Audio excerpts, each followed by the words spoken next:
नमस्कार, मैं हूं आपके साथ सुरभि और ख़ास बातचीत में आज जो ख़ास शख्सियत मेरे साथ मौजूद हैं वो हैं विश्वेश्वरैया ग्रुप ऑफ इंस्टीट्यूशन की सचिव।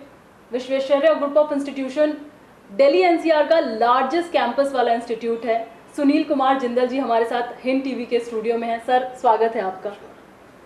सर, अभी देखिए कोरोना का टाइम चल रहा है। कोरोना के पैंडमिक में पेरेंट्स हों, स्टूडेंट्स हों, हर किसी के दिमाग में बस एक यही सवाल रहता है कि कॉलेज में सेफ्टी मेजरमेंट्स को लेकर क्या चीज़ें करी जा रही हैं, सैनिटाइजेशन एंड ऑल के बारे में, तो आप क्या कहना चाहेंगे? कि जो नॉर्म्स हैं, जो पूरे नेशनल नॉर्म्स हैं, उन सब चीज़ को बहुत अच्छे से फॉलो किया जा रहा है। इनफैक्ट रूम्स के अलावा, क्लासरूम्स के अलावा जो कैंपस में बाहर जगहें हैं, बैठने की जगह हैं, कैंटीन्स हैं, या फॉर दैट मैटर मेस के एरियाज़ हैं, जो अभी तो आजकल बंद है, लेकिन फिर भी हम लोग उनको सैनिटाइज करते हैं because we have residential faculty also. तो रेजिडेंशियल फैकल्टी के लिए हमें हर चीज़ मेंटेन करके रखनी पड़े। तो वैसे भी हम लोग every day, every evening there is proper sanitization done. There is a bottle of sanitizer on every table. जो भी आता है, अगर स्टूडेंट आता है, कुछ इंक्वायरी करने आता है, they are properly sanitized, temperature is checked. So all the and mask is given free to them on entry. Even we give gloves if they want to do it. तो हम लोग कर रहे हैं वो सारी चीज़ें जो एक नेशनल नॉर्म्स के अंदर आती हैं। अपार्ट फ्रॉम दैट हम लोग कोशिश कर रहे हैं कि हम अपनी ऑनलाइन एजुकेशन को इम्प्रोवाइज़ करें। तो इसके अलावा हम लोग ऑनलाइन एजुकेशन को बहुत इम्प्रोवाइज़ कर रहे हैं, ऑनलाइन इन्फॉर्मेशन को इम्प्रोवाइज़ कर रहे हैं। मैक्सिमम कोशिश करते हैं कि जितने स्टूडेंट्स को हम लोग इन्फॉर्मेशन डेली बेसिस पे व्हाट इज़ हैपनिंग, क्या क्या एजुकेशन में हो रहा है, क्या कब से उनकी क्लासेस स्टार्ट हो रही हैं, या कब से उनके किस टॉपिक पे उनको कब लेक्चर मिलेगा, या कॉलेज कब खुलने वाला है। तो हम अपनी ऑनलाइन जो प्लेटफॉर्म्स के ज़रिए मैक्सिमम इन्फॉर्मेशन उनको पहुँचाने की कोशिश करते हैं। ताकि वो इस उनको ये कॉन्फिडेंस रहे कि यस, वो अपनी एजुकेशन को लूज़ नहीं कर रहे हैं। And as soon as things are okay, in fact हमारे पास शायद सबसे ज़्यादा हॉस्टल कैपेसिटी है। तो वो हम लोग कोशिश कर रहे हैं कि अगर गाइडलाइंस के हिसाब से हम लोग बच्चों को अपने हॉस्टल में रखें, और totally we will follow this pandemic guidelines, how to do that. And we have enough space, हमारे पास इनफ स्पेस है कि हम बच्चों को सेफली रख सकते हैं अपने यहाँ एज होम। हमारे यहाँ खाना सब कुछ अंदर बनता है, सब कुछ अंदर ही रहते हैं। लोग हमारे यहाँ बहुत ज़्यादा अंदर बाहर नहीं करते हैं, जाते नहीं, आते नहीं। मोस्टली हम कोशिश करते हैं कि जो लोग पढ़ा रहे हैं वो घर से पढ़ा दें, और जो लोग टीचर्स जो रेजिडेंशियल हैं वो ही क्लासरूम में जाके पढ़ाएं। हम लोग मोस्टली यही कोशिश कर रहे हैं। अच्छा, ऑनलाइन की जैसे आपने बात करी कि ऑनलाइन बहुत सारी चीज़ें हो रही है, तो अगर मैं प्लेसमेंट की बात करूं तो क्या इस टाइम पे जैसे प्लेसमेंट के लिए तो कंपनीज आती थी कॉलेजेस में, तो अब पैंडेमिक में तो ये पॉसिबल है नहीं, तो क्या ऑनलाइन ही बच्चों के इंटरव्यूज़ वगैरह सेटअप हो रहे हैं? बिल्कुल हो रहे हैं, ऑनलाइन सेटअप भी हो रहे हैं, और ऑनलाइन ही उनका ऑफ कैंपस या in the industry interview plan हो जाता है, where they can go and do that. क्योंकि दैट वो तो करना ही पड़ता है। आप ऑनलाइन एग्ज़ाम ले सकते हैं, आप एक टेलीफोनिक इंटरव्यू ले सकते हैं, बट जो फाइनल जो इंटरव्यू होता है, फेशियल इंटरव्यू होता है, वो they have to go to the industry and they will do it. And most probably जो थोड़ा सा हम ये कह सकते हैं कि जो अभी प्लेसमेंट्स हो रही हैं वो mostly let's say diploma holders या फार्मेसी स्टूडेंट्स या बीटेक लेटरल वाले स्टूडेंट्स की हो रही हैं। और इनमें बहुत ज़्यादा इंटरव्यू की ज़रूरत नहीं पड़ती है। इसमें एक स्टूडेंट की प्रोफाइल हम लोग भेजते हैं, where industry will trust what we are sending to them. थोड़ा सा बच्चे को हम लोग कोशिश करते हैं कि उसको हल्का सा उसको हम प्रिपेयर कर दें according to his post of designation, according to his designation there in the company. वो उतना प्रिपरेशन ऑनलाइन भी हो जाता है। तो अब इस पेंडेमिक में जितनी कोशिश हम कर सकते हैं वो हो रही है। प्लेसमेंट्स हो रही हैं, हायर पैकेजेस पे कम हो रही हैं, बट लोअर पैकेजेस पे अवेलेबल हैं और बच्चे जा भी रहे हैं। Okay okay. तो अभी जैसे सर आपने एक बीटेक लेटरल कोर्स के बारे में बताया, इसका क्या कॉन्सेप्ट है? बीटेक लेटरल बहुत सिंपल है, इसमें कुछ ज़्यादा कॉन्सेप्ट नहीं है। सिर्फ पॉलिटेक्निक का जो स्टूडेंट है वो डिग्री के लिए जब जाना चाहता है तो वो बीटेक लेटरल में एडमिशन लेता है। ओके। तो उसका 1 साल बच जाता है। अच्छा। और वो 4 साल का कोर्स 3 साल में करता है। और चूंकि वो ऑलरेडी पॉलिटेक्निक का स्टूडेंट होता है तो उसको बहुत आइडिया होता है कि हाउ एजुकेशन कैसे वर्कआउट होती है। हम लोग ये कोशिश कर रहे हैं कि कुछ इस तरह से डिज़ाइन करें कि वो जॉब भी कर सके और अपने प्रैक्टिकल्स आके कैंपस में कर सके। और जो थ्योरी क्लासेस हैं हम उसको ऑनलाइन प्रोवाइड कर दें, so that he can do job also and he can do his education also. We are trying to understand how we can achieve that and I think we can. और अगर हमने जल्दी से जल्दी ये new education policy लागू कर ली या इम्प्लीमेंट करने की कोशिश करी तो हम लोग इसको कर लेंगे। अच्छा, न्यू एजुकेशन पॉलिसी के बारे में आजकल बहुत ज़्यादा लोग बात कर रहे हैं। न्यू एजुकेशन पॉलिसी को एग्जीक्यूट करना मतलब किस तरीके से पॉसिबल होगा, क्योंकि एग्जीक्यूशन बहुत ज़्यादा ज़रूरी होता है। बात तो आ गई, पॉलिसी तो आ गई, लेकिन उसको कॉलेजेस में किस तरीके से एग्जीक्यूट किया जाएगा वो कैसे पॉसिबल होगा? ये बहुत इंपॉर्टेंट सवाल पूछा है आपने, क्योंकि रूल्स एंड पॉलिसीज तो सब समझ गए हैं। बिल्कुल कि 5+3+3+4 है और ये है और एग्जिट एंट्री पॉलिसीज हैं और बहुत सारी चीज़ हैं जी। एंड पॉलिसी हमारी पूरी की पूरी एक ऑलरेडी डेवलप्ड कंट्रीज में जो ऑलरेडी एजुकेशन चल रहा है उसी के ऊपर मोस्टली उससे मिलती जुलती है। बिल्कुल। और बहुत ज़रूरी थी, बहुत रेवोल्यूशनरी पॉलिसी है इन अ पॉजिटिव वे। और बट एग्जीक्यूशन, यस आपने बहुत सही पूछा, एग्जीक्यूशन इज़ वेरी इंपॉर्टेंट, क्योंकि इसके अंदर हम पर्सनली विश्वेश्वरैया क्या कर रहा है कि विश्वेश्वरैया वॉज ऑलवेज, हम लोग पहले भी स्किल डेवलपमेंट में थे। हम लोग 2011-12 से स्किल डेवलपमेंट ही करा रहे हैं और बीवोक में भी हम लोग आना चाह रहे थे बड़े तरीके से। तो एग्जीक्यूशन के लिए 2 प्रोग्राम हम लोग स्टार्ट कर रहे हैं, बहुत ज़रूरी है। एक से कहते हैं, एक III प्रोग्राम है और एक TTT प्रोग्राम। III प्रोग्राम मतलब इंडस्ट्री इंस्टीट्यूट इंटीग्रेशन प्रोग्राम और TTT मतलब टीच द ट्रेनर प्रोग्राम। ये दोनों प्रोग्राम्स बहुत इंपॉर्टेंट हैं to execute this policy. Plus चूंकि मल्टीडिसिप्लिनरी है तो आपको हर एक सब्जेक्ट पढ़ाने के लिए एक अलग अलग टीचर्स की जरूरत है। तो बहुत सारी वैकेंसीज भी क्रिएट होंगी, बट उन टीचर्स को आप एब्जॉर्ब कर सकें, उनको ढंग से आप पे कर सकें और उतना पैसा आपको मिल जाए, ये सारी चीज़ें अभी समझनी बाकी हैं। तो all said and done, NEP amazing, हर चीज़ ठीक है, स्कूल लेवल पे ठीक है, सब ठीक है, पर एक बहुत इम्पॉर्टेंट फैक्टर है जो शायद स्टेट लेवल पे या सेंट्रल लेवल पे डिस्कस होना चाहिए, वो है फाइनेंशियल स्कीम्स। क्योंकि हमारे देश के अंदर सोशियो इकोनॉमिक इम्पैक्ट बहुत पड़ता है हर चीज़ का। तो फाइनेंशियल स्कीम कुछ ऐसी होनी चाहिए जिससे बच्चा जो है वो कर सके। लोन्स मिलते थे उसको एजुकेशन के, जिसमें बहुत ज़्यादा NPA होते थे और एजुकेशन की कॉस्ट ज़्यादा थी।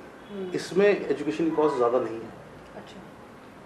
बहुत कम समय में आप अपना वो कोर्स कर सकते हो जिससे आपको नौकरी मिल जाए। आपको ज़रूरी नहीं है कि आपको 4 साल का कोर्स करना है। अच्छा। आपको एक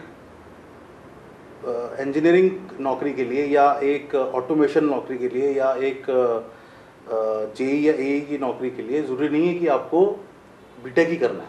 अच्छा। आप वोकेशनल कोर्स करके भी वो जॉब ले सकते हैं, क्योंकि now it has become equivalent to any other degree. तो पहले जो एक मिस्त्री जो काम कर रहा है आपके यहाँ पे, वो मिस्त्री आज की डेट में 25 से 30 हज़ार कमा रहा है। उसको क्या कमी है? उसको कमी है क्वालिफिकेशन की, उसको कमी है कि लैंग्वेज की, उसको कमी है टेक्निकल शब्दों की। जो उसको वोकेशनल कोर्सेज में सीखने को मिल जाएंगे। उसको BTech की डिग्री नहीं चाहिए, वो नौकरी से अपने पैसे कमा रहा है, अपने एक्सपीरियंस से पैसे कमा रहा है। उसको सिर्फ ये चीज़ें चाहिए ताकि वो इज्जत से जी सके। बिल्कुल। मुझे तो कभी कभी ये लगता है ऑन अ लाइटर नोट कि अब शायद इज्जत से जीने के लिए लोगों को धर्म चेंज करने की जरूरत नहीं पड़ेगी। बिल्कुल सही बात है, क्योंकि हमारे दिमाग में तो यही रहती हैं चीज़ें। हमसे ज़्यादा नॉलेज सामने वाले को होती है, बट कहीं ना कहीं एजुकेशन या क्वालिफिकेशन उस चीज़ को डाउन और वो उस चीज़ में उस आदमी में इंफीरियरिटी कॉम्प्लेक्स क्रिएट कर देता है। बिल्कुल, ये बात भी सही है। और जब उस आदमी में इंफीरियरिटी कॉम्प्लेक्स क्रिएट कर देता है तो उसके बच्चे में भी वो इंफीरियरिटी कॉम्प्लेक्स आता है। तो हम उस चीज़ को डील करें। अगर एक किसी भी बच्चे, हमारे बच्चे इतने सक्षम हैं, जी आपको बता रहा हूँ बहुत ज़्यादा सक्षम है इंडिया के बच्चे, अगर उनको सिर्फ उनके अंदर एक कॉन्फिडेंस इंस्टिल कर दिया जाए तो वो किसी को भी हरा सकते हैं।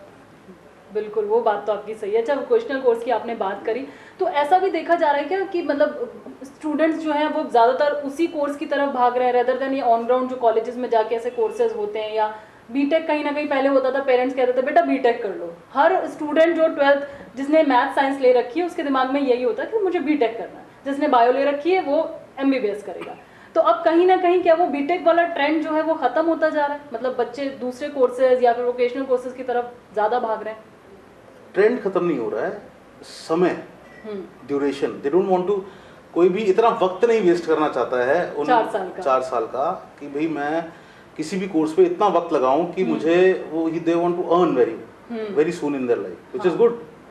और ये इकोनॉमी को हेल्प करेगा, मतलब हमारे बच्चे अब बच्चे ना रह के अब बड़े हो जाने स्टार्ट होने वाले हैं। और ये जो क्रम है ये 9th से स्टार्ट हो जाएगा, like the foreign countries. Exactly, ये क्रम अब 9th से स्टार्ट हो जाएगा। हमको किसी भी बच्चे को स्किल करने के लिए सिर्फ उसका 10वीं होना बहुत जरूरी है। 10वीं तक की जो हिंदुस्तान की पढ़ाई है बहुत अच्छी है, इट इज़ वेरी गुड। 10वीं तक पढ़ के आज की डेट में देश के बहुत सारे बाबू ना देश चला रहे हैं।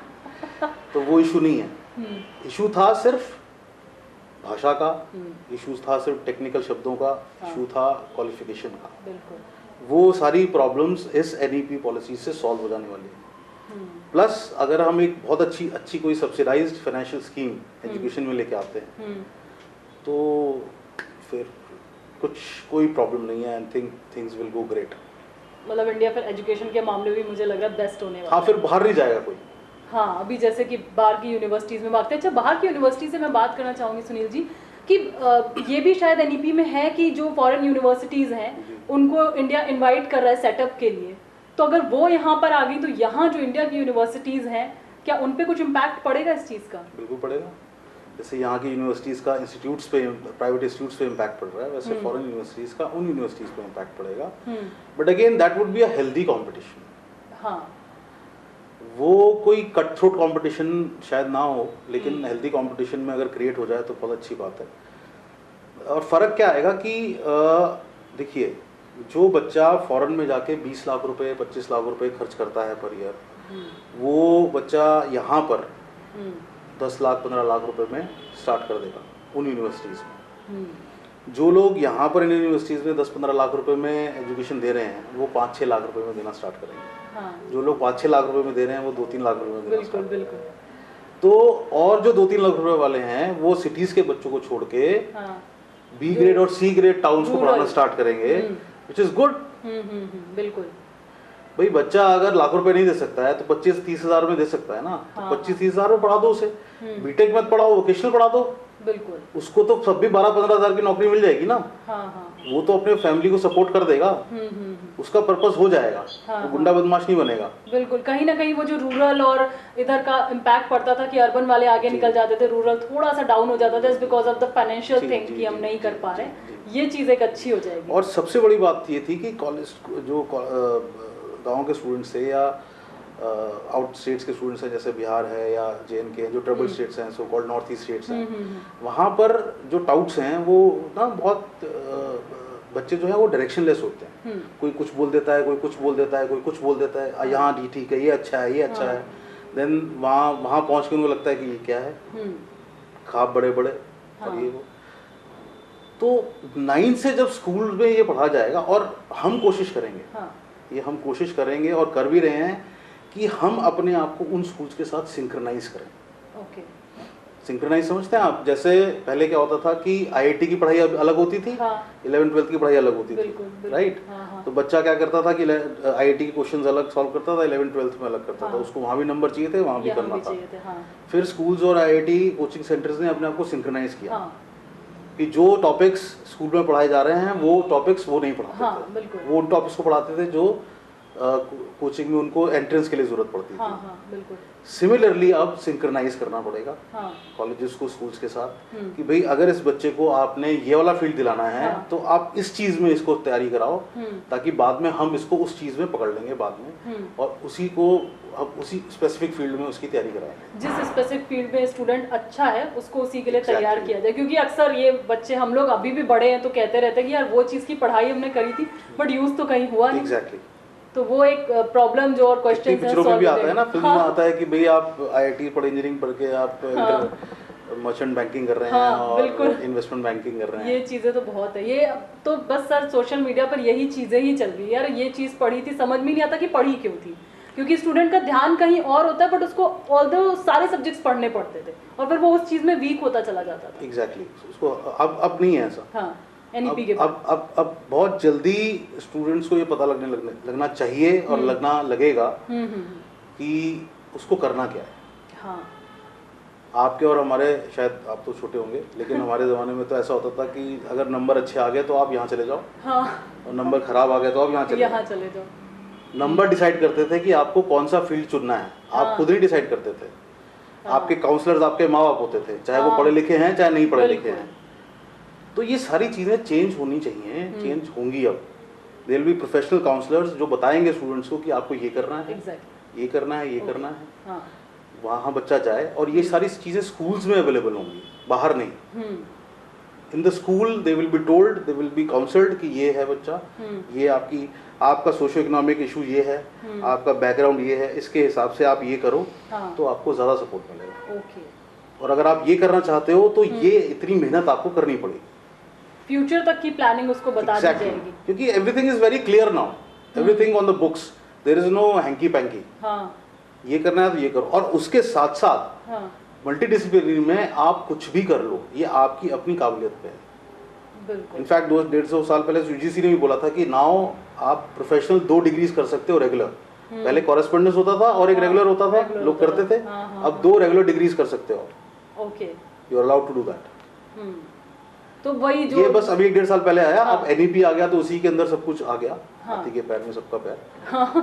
तो एग्जैक्टली वो देखा देखी वाली चीजों से अब समझदारी से चीजें होंगी और बच्चा समझदारी से आगे बढ़ेगा। हमारे टीचर्स बहुत अच्छे हैं, हमारे सीनियर टीचर्स बहुत अच्छे हैं, लेकिन टीचर्स की इतनी डेप्थ हो जाएगी, इतनी कमी हो जाएगी कि हमको और टीचर्स ट्रेन करने हैं उस तरफ। हाँ एग्जैक्टली। तो education will be also important. जैसे बैचलर ऑफ एजुकेशन है, एजुकेशन डिपार्टमेंट है, वो भी बहुत इंपॉर्टेंट प्ले करेंगे, रोल प्ले करेंगे आगे आते हुए, क्योंकि the teachers has to be ready to implement all this. Thank you so much sir, अपना प्रीशियस टाइम हमें देने के लिए, NEP के बारे में इतनी सारी चीज़ें बताने के लिए। तो ये थे सुनील कुमार जिंदल जी, विश्वेश्वरैया इंस्टीट्यूट के सचिव। और ख़ास मुलाकात में अगले एपिसोड में हम फिर से हाजिर होंगे किसी और ख़ास शख्सियत के साथ। तब तक के लिए मुझे दीजिए इजाज़त। मैं हूँ आपके साथ सुरभि और आप देखते रहिए हिंट TV।